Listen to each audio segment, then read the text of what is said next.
அல்லாஹு தாலா தன்னுடைய கோபத்தை விட இரக்கம் முந்திவிட்டது என்கிற ஒரு விதியை அல்லாஹு தாலா தனக்குத்தானே கடமையாக்கி கொண்டிருக்கிறான்.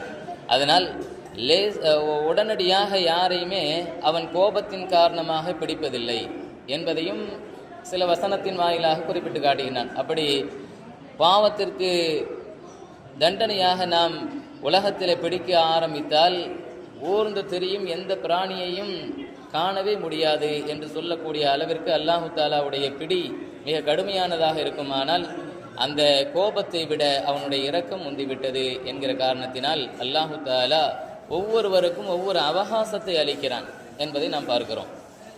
குறிப்பாக இப்லீஸ் அல்லாஹ்விடத்தில் கேட்டான். அல்லாஹுடைய இரக்கம் முந்திவிட்டது என்பதை உணர்ந்தவனாகத்தான் அவன் கேட்கிறான்.